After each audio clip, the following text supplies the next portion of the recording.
Lundi le 7, je vous parle de prendre ses médicaments. L'effet Tom-Tom au Qatar. On a besoin. Aussi aux États-Unis. J'oublie toujours son nom. Je vais vous parler d'elle. La princesse Kate, vous allez voir, elle copie la reine Elisabeth. Je vous parle de ça. Le Salon Bleu et le Powerball. Il y a un monsieur de 93 ans qui aurait gagné l'auto. On va parler de ça.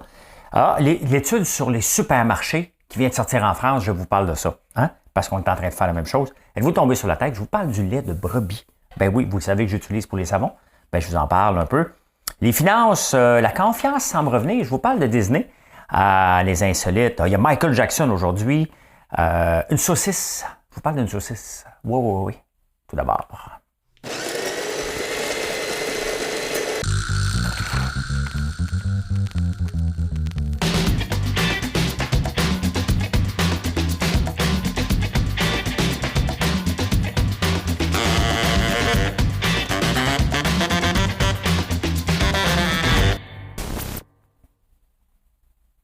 On passe ça tout de suite avec l'énigme du jour. Mesdames et messieurs, 2ELGBTQI+, voici l'énigme du jour. J'ai baissé un petit peu le son des transitions parce que je me suis fait chicaner. Vous me le direz si c'est assez fort. C'est votre show, hein? Vous me le direz. L'énigme du jour, vous souvenez-vous, on est le 7 novembre, vous souvenez-vous où vous étiez le 7 novembre 1991? J'ai pas de mtiche, hein? C'est ça? Pas ça. Marche-tu, ça? Un peu. OK, parfait. Le 7 novembre 1991, qu'est-ce qui s'est passé dans l'histoire qui a changé la vie de beaucoup de gens, qui a fait réfléchir des gens? Le 7 novembre 1991, il s'est passé quelque chose avec un athlète, professionnel. Je vous donne la réponse à la fin. Les actualités.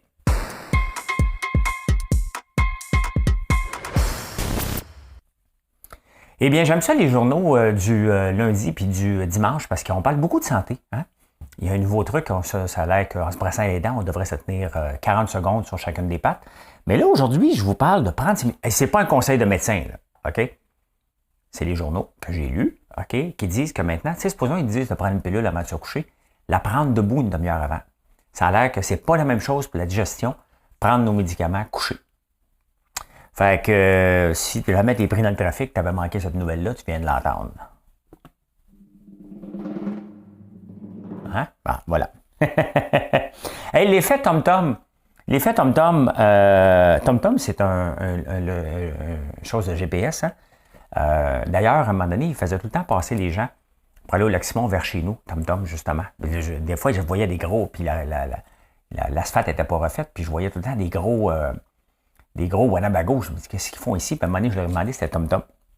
Ben écoutez, Montréal est 141e dans le monde pour le temps d'attente. On perd 55 heures dans le trafic en moyenne par année. Hein? Quand même pas si mal. 55 heures par année. Istanbul, 142 heures que vous perdez. C'est le premier. Donc, c'est moins pire qu'ici. 55 heures par année, me semble, c'est pas beaucoup. Par mois, par année. C'est pas beaucoup, me semble. En tout cas, Montréal n'est pas si pire que ça. Hein? Montréal n'est pas si pire. Montréal et Toronto sont à peu près pareils pour la perte de temps de trafic. Sauf que quand tu es pris dans le trafic, c'est ton trafic à toi. Hein? Hey, au Qatar, on cherche l'astrogote en chef. Le Qatar va avoir la Coupe du Monde. Hein? Puis ça passe pas. Ils ont mis 220 milliards. Oui, la dernière fois qu'ils avaient dépensé pour ça, je pense que c'était 20 milliards. Eux autres ont dépensé 220 milliards. Ils ont bâti des villes, ils ont bâti tout. Hein? Et là, ça ne pogne pas. Fait qu'ils ont embauché des influenceurs pour leur dire venez faire un tour ici, c'est toutes dépenses payées. Là.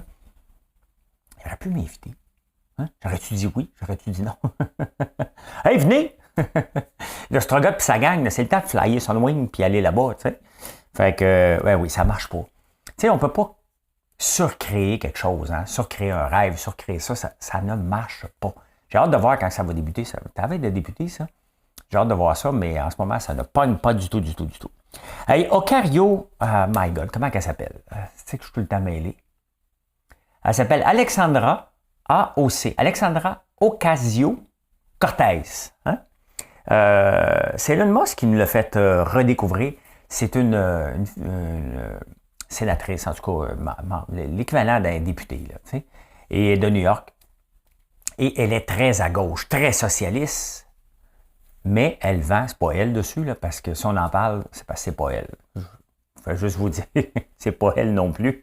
Elle montre pas sa face. Ça avait été elle ici. Non, c'est pas elle non plus, mais vous la fouillerez. Mais bref, elle vend son linge 2 fois le prix. Hein? Parce que, bon, elle utilise ça pour se financer. Elle a ramassé 2 millions cette année. Et Elon Musk qui a fait remarquer, parce qu'elle plante Elon Musk beaucoup depuis qu'il a acheté Twitter. Puis là, Elon Musk est allé voir sur son site et il dit, regarde, tu vends des t-shirts 58$, 2 fois le prix, parce que c'est par rapport aux 8$ qu'il va charger. Donc, c'est une socialiste capitaliste. Il n'y a rien de pire, des fois, qu'un socialiste. C'est un peu hypocrite, parce que Québec solidaire aussi vend de la marchandise. Et j'ai pas vu la CAQ vendre de la marchandise, moi. Ils en vendent-tu? C'est un peu hypocrite, les socialistes, hein, parce que techniquement, si tu vends, tu fais pas de profit, hein, parce que c'est ça qui dénonce. Eux autres, Québec solidaire, pendant la campagne électorale, avait dit, nous autres, on achète des affaires des compagnies qui sont syndiquées. Faites ici, puis il y avait quelque chose qui n'était pas fait ici. Donc, ça prend une entreprise syndiquée, mais ils vendent des affaires. J'ai pas vu le Parti libéral vendre des affaires. Peut-être qu'il y aurait peur que ça marche pas, là. Eh bien, Caroline, regardez, hein? Kate, la blonde, la femme de l'autre, là, est-ce que vous remarquez quelque chose? Bon, ceux qui ne le voient pas, là, elle a une robe toute en rouge, elle est toute en beige, elle est toute en bleu. Elle copie la reine Élisabeth. Elle est one color. Elle ne fait pas des mix and match, là. Hein? C'est une couleur, et voici, c'est Kate qui a seulement une couleur. That's it, that's all. La blonde de l'autre, Harry, ça, c'est la blonde j'oublie le nom, c'est pas vraiment important. Mais c'est parce qu'ils se mélangent. Ils ont à peu près le même âge, puis ils se ressemblent pas vraiment, là, mais puisque c'est des belles femmes, les deux, ben on les mélange un peu. Fait qu'elle a juste une couleur. Des fois, tu te dis, Caroline, il y a quelque chose, toutes les fois, je la regarde. Ben, des journaux anglais me l'ont dit, il y avait juste une couleur. Je ne le savais pas, moi. Vous autres, le saviez-vous? Le saviez-vous, hein? Mais en tout cas, moi, c'est une chose que je sais que je peux faire, c'est ça. Je peux manger de la gamme marchand en même temps. C'est ça qui arrive. Je suis capable de faire ça. Hey, la COP27, ça commence aujourd'hui. La COP27, on s'entend là, que c'est un show de boucan. Hein? Il ne se passe jamais rien dans les COP. Là, on prend tout le temps des initiatives, mais il n'y a personne qui fait de quoi par après. Hein? Puis là, Justin Trudeau n'est pas là. C'est Stephen Guilbeault qui est là, qui est quand même un très bon représentant. Ça se passe en Égypte. Puis ils vont tous arriver en jet privé pour parler du climat, puis ils vont retourner chez eux sans rien faire. Ça ressemble à ça. Hein? Donc, mais il n'y en a pas une autre COP ici qui s'en vient. Là, t'sais. Il y a quelque chose qui s'en vient ici aussi bientôt à Montréal. Mais je crois pas. Je crois pas. Ça ressemble à un email à tous, ces affaires-là. Je dis pas qu'il ne faut pas faire quelque chose. Là. Au contraire. Mais ça semble pas pogné. Il se passe rien. J'ai jamais vu quelque chose, puis après ça, 2 mois après, on a quelque chose de changé dans notre vie. T'sais, à un moment donné, si on va y croire, il va falloir qu'il fasse de quoi. Hein? Fait que, ça va au Québec.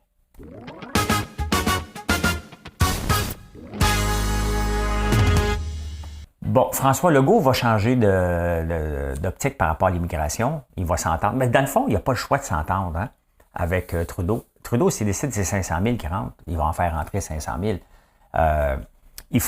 Il y a un deal avec le Québec. Si en fait rentrer 500 000, ça prend un certain pourcentage pour que le Québec garde son prorata, pas qu'il perde son prorata par rapport au nombre d'habitants.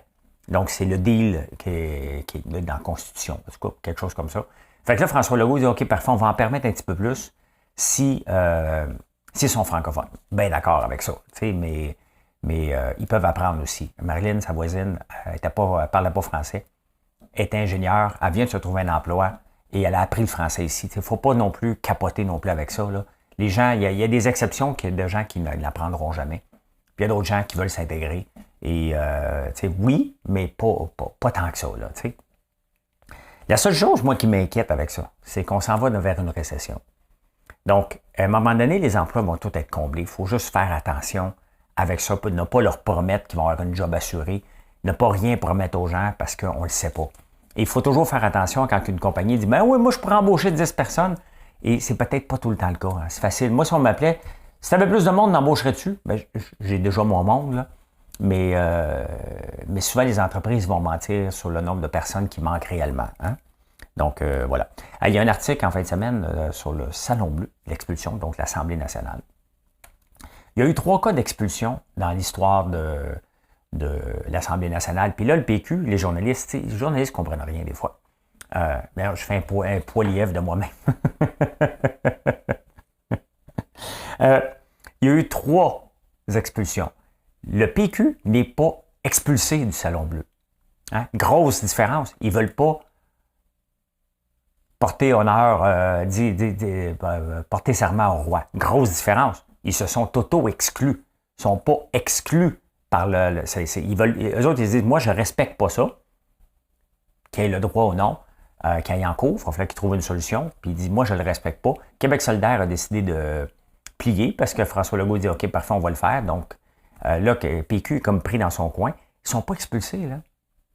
Il y a une différence entre être expulsés, qui sont là puis ils se font sortir. Ils ne peuvent pas rentrer, tout simplement. Il ne faut pas l'oublier que c'est un refus de rentrer parce qu'ils refusent de faire le deal. Il va falloir qu'ils le fassent. Hein?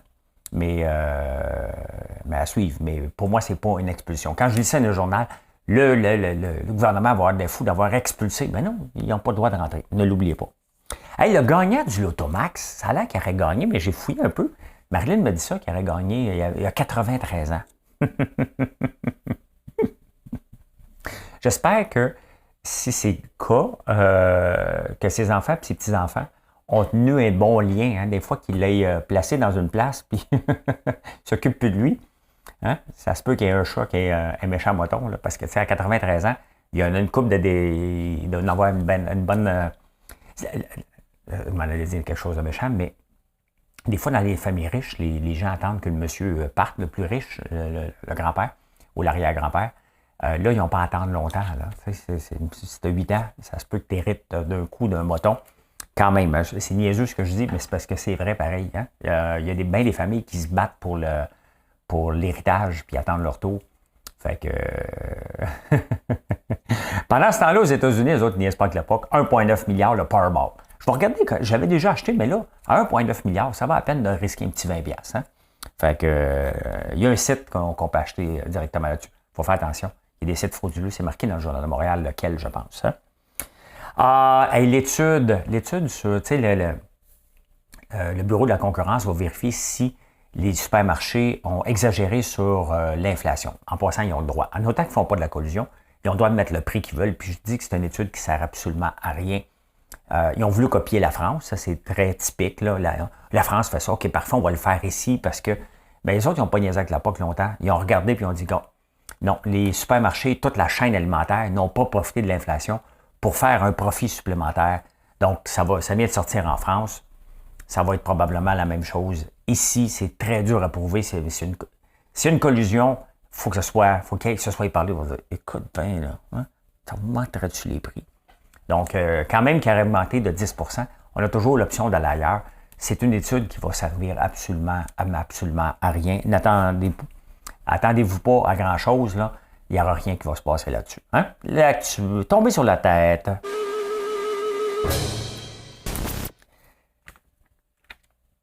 Tu sais, quand tu veux réussir en affaires, tu peux copier quelqu'un ou sortir des sentiers battus et essayer de prendre une autre tangente. J'ai pris la tangente de faire des savons au lait de brebis. Donc, j'en ai-tu un ici? Bon, j'en ai un. Bon, c'est pas juste du lait de brebis que dedans, il y a 3 beurres, là. Mais j'ai choisi le lait de brebis. Pourquoi? Parce qu'il est plus gras. Mais le lait de brebis est très connu, mais on n'entend pas parler. Hein. Le lait de brebis, là, tu l'as dans le feta. Oui. Le ricotta, le pecorino, le roquefort, le fromage bleu là, français, le roquefort. Et les États-Unis sont le plus grand importateur avec l'Allemagne de fromage de brebis hein, et de lait de brebis. Ce qui est spectaculaire, regardez ça. J'ai sorti des chiffres, je vous montre. J'ai été très surpris de tomber là-dessus. Mon père, moi, il a toujours élevé des moutons. Bon, vous savez que je passe au feu, il faut que je refasse mon cheptel au complet, pas cette année. On va le faire au courant des prochaines années. Mais regardez, la Turquie. La Turquie, c'est le plus grand producteur de lait de brebis. On n'entend pas parler. Ils ont 6 fromages qui est typiquement turc, que je vais essayer de trouver parce que j'aime beaucoup le fromage de brebis. La Chine, ce qui est intéressant, bien entendu, le Canada n'est pas dedans pantoute, là. L'Espagne est là, pourquoi? Parce que l'Espagne, le Manchego, c'est le fromage le plus haut de gamme, je dirais, et j'en ai mangé toute la fin de semaine. Je capote ce fromage-là. C'est un fromage exceptionnel. La Nouvelle-Zélande, qui est le plus grand producteur d'agneaux au monde avec l'Australie n'est même pas dans la liste des 81 pays qui produisent le plus de lait de brebis. Ils n'en font pas. C'est assez spectaculaire. Hein? Moi, j'ai choisi le lait de brebis pour les moutons. Pour les savons, je veux dire, parce que il y avait du fromage de chèvre, mais j'aime pas le chèvre. Du lait de chèvre, j'aime pas le fromage. Le lait de chèvre, ça pue. Ça pue, ça sent pas bon, puis ça m'énerve. Pas le fromage, pas le lait, pas les savons, mais le reste m'énerve royalement. Voyons, coudonc, tabarnouche, je suis capable de faire. Manger de la gamme marchand en même temps. Là. On dirait que je suis pas capable. Bon, c'est réglé. Je vais m'assurer que je le faisais. Le lait de brebis, on ne le boit pas souvent beaucoup. Parce que, tu sais, le lait de vache, c'est du 3,25, du 2, du 1 ou du 0. Le lait de brebis, ça serait du 9 à peu près. C'est 3 fois plus gras que du lait de vache à peu près. Sauf que le lait de vache, il est dur à digérer parce qu'il n'y a pas la protéine A2. Le lait de brebis n'a plus de propriété de protéine A2. Donc, ça prend 4 heures à digérer un lait de vache versus 1 heure un lait de brebis. Hein? Fait que j'ai choisi le lait de brebis, mais c'est très artisanal. Hein? J'ai beau fouiller des chiffres, là, je ne suis pas capable de trouver des chiffres. Il y en a très, très peu. Probablement, avec la quantité de savon que je vends déjà, je suis probablement un des tops dans le monde. Parce que si vous trouvez une compagnie qui fait des savons au lait de brebis, comme nous autres, d'après moi, je dois être dans le top. J'en trouve pas. Il y en a des petits peu, mais ils en font un savon. C'est très niché. Ils font souvent autre chose, mais d'avoir une business, une savonnerie dédiée au lait de brebis, on est un des seuls aussi gros. J'essaie d'en trouver, là. Ça se peut que j'en trouve, mais je vois juste un savon. On en a 76 fragrances. Je veux 1% du marché du savon canadien. Je ne suis pas sorti du bois, là. C'est toute une job à faire, mais vous nous choisissez de plus en plus. Et en même temps, en faisant mes recherches, et c'est épouvantable.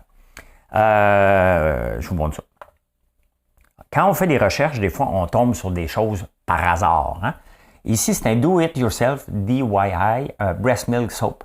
Donc, tu pourrais faire ton savon. Ouais, avec le lait, ton lait maternel. Là, si tu viens d'accoucher, il y a une belle recette ici. Tu peux aller voir Work and Mother. Do it yourself. Hein? Fait que là, ça te dit tout ce que tu peux faire. Ça te prend un peu de glycérine, puis un peu d'affaires, puis fait que vous lirez ce qui c'est bon pour, mais il y a du lait de.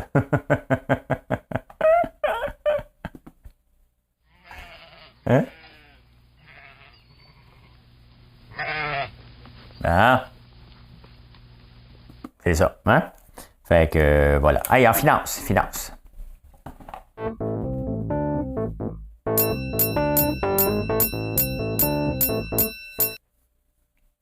Ben, c'est plutôt tranquille la fin de semaine. Donc, lundi matin, la finance. Qu'est-ce qu'on regarde cette semaine?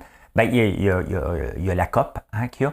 Il y a la COP 27, donc il va y avoir des répercussions. Probablement qu'on parle d'auto électrique cette semaine, puis le futur est vers l'auto électrique. On va voir toutes les compagnies de voitures électriques augmenter. Il y a Disney cette semaine qui rapporte ses chiffres aussi, qui va être intéressant. Disney qui est rendu plus grand que Netflix au point de vue de streaming. Hein. Je ne vais pas souvent sur Disney, je l'ai. Je ne vais pas souvent, mais c'est rendu plus grand que Netflix maintenant, quand même. Hein. Il y a cette semaine aussi, il y a les élections de mi-mandat aux États-Unis. Si les républicains gagnent, normalement, ça devrait dire que la bourse devrait mieux aller. Les républicains, il me semble que je ne me trompe pas, ça gagne à Trump. Là. Donc, s'ils gagnent, la confiance vers le... Mais on sent, autant dans le marché boursier que la crypto, on sent que l'hiver est peut-être derrière nous. On a peut-être atteint, je dis bien peut-être, c'est pas le temps de mettre votre argent si vous ne savez pas où la mettre. Là. Vous faites vos propres recherches, mais on sent que ça semble avoir frappé le bas. Il reste peut-être du plus bas, mais on sent sentir un vent d'optimisme. Et le fear of missing out commence à prendre parce qu'il y a des actions qui explosent tout à coup. Donc, c'est ça que la bourse, la crypto, c'est la même chose. Là, c'est la confiance. Si tu as confiance, les gens vont y aller, mais ça prend une masse. Malheureusement, ça tombe en spéculation des fois, mais on sent qu'il y a une confiance qui est de plus en plus là. Twitter, en fin de semaine, a rapporté quand même le crochet bleu. Il y a Stephen King qui a tweeté « Hello, Alan, j'ai plus mon crochet bleu, mais je suis encore là. » Stephen King, qui est l'auteur prolifique de livres d'horreur. Hein? Ils ont aussi coupé un petit peu trop d'employés. Il en a mis 3700 à porte. Il en a coupé un petit peu trop. Fait que, il en a rappelé une coupe pour dire « Reviendrais-tu m'aider un petit peu? » Les insolites!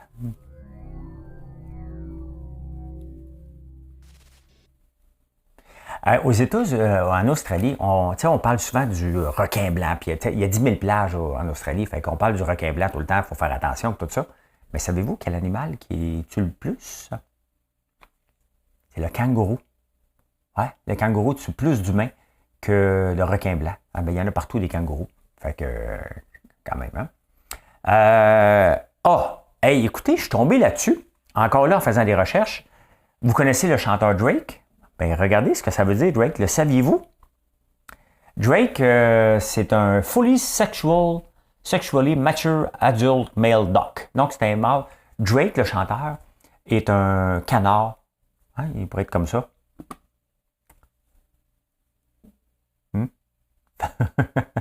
J'imagine que c'est pas son vrai nom. Hein. Fait que Drake est un canard. C'est ça, c'est un mâle sexuellement actif. Donc, c'est ce que ça veut dire un Drake. Hey, Michael Jackson, avant qu'il décède, il a déjà voulu acheter Marvel. Ouais. Parce que il tripait bien raide sur Spider-Man, puis il voulait faire le rôle de Spider-Man. Fait qu'il a dit, ben, c'est simple, je vais l'acheter. Hein? Quand t'es riche, là, il est mort avant. Hey, écoute bien, Michael Jackson, Spider-Man. Hey, avez-vous déjà entendu pour l'ambulance ici? Hein? En Angleterre, il y a le 999. En Angleterre, dans le sud de l'Angleterre, les gens attendent en moyenne 59 heures d'attente avant d'avoir une ambulance. 59 heures. Il y a un monsieur qui a fait un arrêt cardiaque, qui a attendu 59 heures que l'ambulance vienne. Appelez le 911, l'équivalent là-bas, c'est le 999. 1 heure d'attente avant que tu puisses parler à un téléphoniste. Et quand ça va pas bien, là. Honnêtement, tu regardes l'Angleterre, là, depuis que Boris Johnson est venu, puis le Brexit, c'est totalement désorganisé. Ça ressemble de plus en plus à un pays du tiers-monde. 59 heures d'attente pour une ambulance. 2 jours et demi, tu viens de faire un arrêt cardiaque, tu es chez vous. Hey, il faut le faire en tabarnouche. Hein? En parlant du UK, grand débat sur la saucisse. Vous vous souvenez, ceux qui sont un petit peu plus âgés, le grand débat sur la margarine et le beurre ici, puis la couleur, pour pas que ça ressemble, puis tous les lobbies. Bien, aux États-Unis, en Angleterre, c'est très populaire, la saucisse. Et là, il y a un grand débat, parce que là, les saucissiers disent « No way » que vous allez appeler ça une saucisse pour vos affaires véganes. C'est pas une végane. Une saucisse, c'est avec de la viande. Laissez-nous tranquille avec votre affaire. Donc, il y a un grand débat. La même chose qu'on a eu ici avec le beurre et la margarine. Une saucisse, est-ce qu'on peut appeler ça une saucisse si c'est pas s'il n'y a pas de la viande dedans? C'est la même chose ici avec les fromages au cachou. Là, les fromagiers disent non, tu ne peux pas appeler ça un fromage, c'est un fromage. Il faut toujours jouer sur les mots. Le lait, j'ai du lait d'avoine ici. Ah, non. C'est pas ça, c'est du breuvage. Hein? D'ailleurs, le lait d'avoine, il prend 7 fois moins de lait d'eau, 7 fois moins d'eau que le lait de vache et d'amande, quand même. Hein? Fait que, voilà. La pensée du jour.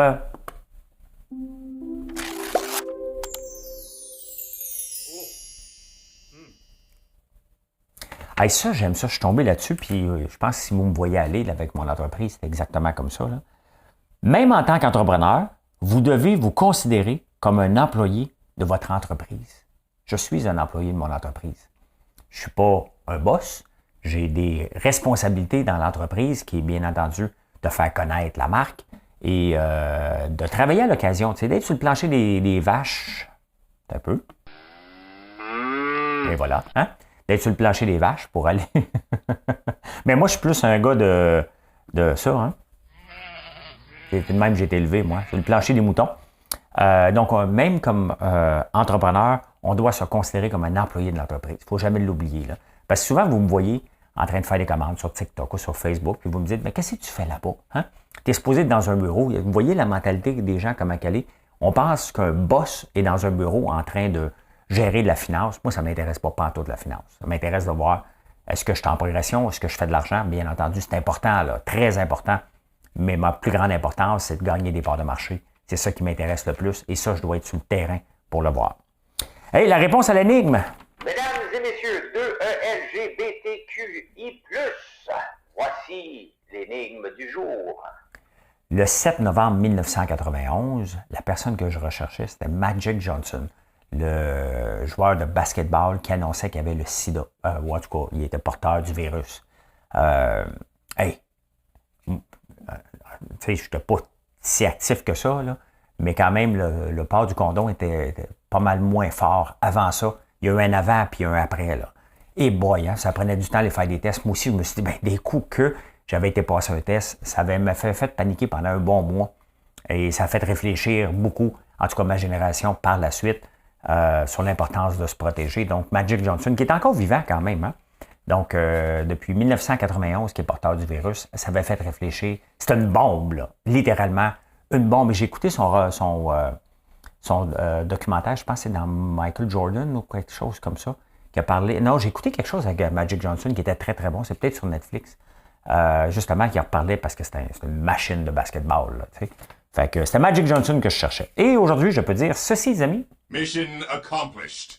Merci. Je vous souhaite une excellente journée. Si vous n'êtes pas abonné encore à YouTube, ben c'est le temps de vous abonner. Venez nous voir sur françoislambert.one. Pensez à nous pour vos cadeaux de Noël. Pensez à nous pour vos friandises à tous les jours aussi. Ben oui. Allez, bye, bonne journée.